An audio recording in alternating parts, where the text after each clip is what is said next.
left. Let's go out now to a story we have been following from the very beginning in Moscow, Idaho. Those 4 students on campus who were found stabbed to death. Police still don't have a suspect or suspects in custody. We're going to be joined now live from the campus of the University of Idaho by Fox 13 Seattle reporter AJ Janavel. And AJ, thanks so much for being with us. And you just got there. You're gearing up for this vigil on campus tomorrow night. What more do we know? Andrew, so many questions still remain. A concerning situation as students started getting back to campus following Thanksgiving break. They got back this week. You can see behind me right at one of the entrances of the university this memorial here with the names of the 4 students who were murdered. 2 weeks later, they still don't have a lot on what happened. The big question is looking for suspect information, but there is a large effort that is going on in the town of Moscow to try and find answers. There are dozens of local as well as state police investigating. There's also 40+ members of the FBI who are a part of this investigation.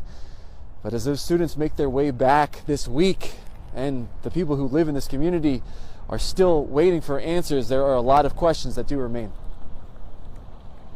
4 students murdered. The tragic and heinous attack happening where they should feel most safe, at their home.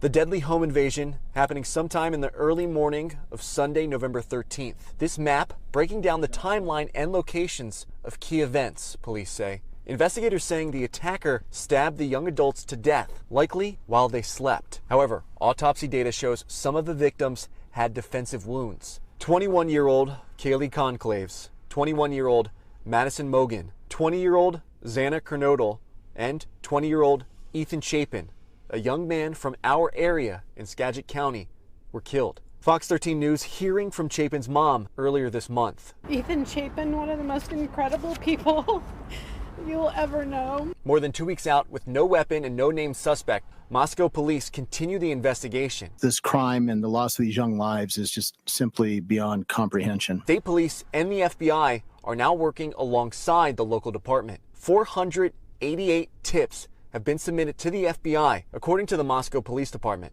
But with the information also comes confusion and fear. Police spending a lot of time addressing rumors that continue to pop up, including conspiracy theorists on Reddit focusing on a red Mustang on South Deacon Street. However, police say the car is not connected to the case. One lead police are looking into is reports Conclaves had a stalker. Following investigations into this possibility, police have not verified if this is true. Officials are calling the murders a targeted attack, but not saying why they believe this to be the case. On the night of the murders, 2 other roommates and a dog were in the home and unharmed and unaware of the violence happening just feet away. Students of the university now deal with uncertainty as they return to campus. No one would have ever imagined something slightly like this could happen in Moscow, Idaho. So even though police believe that this is a targeted attack, that killer is still out there somewhere, and police are asking this community to remain vigilant. They're also asking anyone that might have any information that leads to answers to contact them. Andrew? You know, AJ, I was also kind of curious, this community, very, very small. They haven't even seen a homicide for, almost 10 years. Let's talk about the vigil being planned for tomorrow. How many people are they expecting? Who's going to be speaking? Have we heard also, local, state, federal elected leaders? Will they be there tomorrow? Andrew, I think that this incident has impacted not just the community here in Moscow, but a short way from where we are is the city of Pullman, where Washington State University is located. So you have 2 big colleges, 2 big universities with a lot of young adults.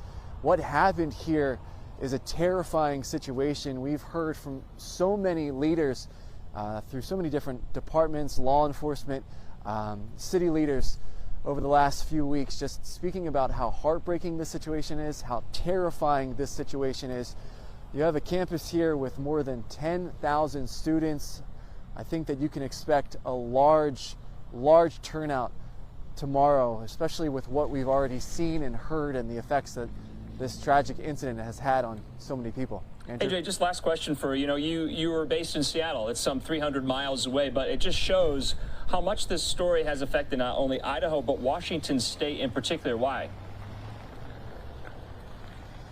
Well, I think that any parent, any student, any family who hears that 4 young adults, 4 students essentially in their home right off the campus deal with such a terrifying situation is really anyone's biggest fear. But for us in the Western Washington area, in the Seattle area, Ethan Chapin was a part of our community out of Skagit County, a member of Western Washington, and this murder, his murder, has had such a big effect on the people who live in the area where we work and cover and work to give a voice to the people in that community. Andrew?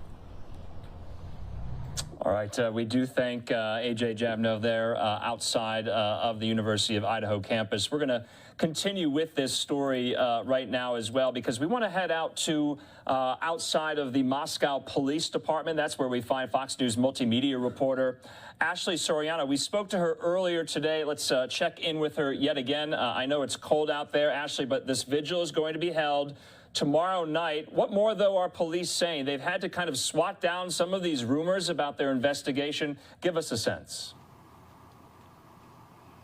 Hey there, Andrew. That's exactly right. On that vigil tomorrow, there will actually be one across 4 of the University of Idaho's campuses. And that just goes to show you how important this is to the entire state and the university system. As for some updates, police have actually earlier this afternoon, they towed some of the victims' vehicles from the parking lot right in front of the house where they were killed. And that is a new development. It's been over 2 weeks since they were killed, and those cars have largely remained just parked there, but they have towed those vehicles to collect some evidence. They're also dispelling rumors about a possible connection to some other stabbings. Police have said they found no evidence connecting these killings in Moscow to a 1999 double stabbing in Pullman, Washington, and another in Salem, Oregon in 2021. The City of Moscow Police Department has taken to Facebook quite frequently to dispel some of these rumors that are running rampant on social media. So that is the best place to find those updates. We haven't had a news conference and heard from police since last Wednesday prior to Thanksgiving. But again, they just continue to update on social media. Andrew. Okay. Ashley Soriano there live for us outside the Moscow Police Department. Ashley, thanks so much. We will definitely be checking in tomorrow. Thanks, Andrew.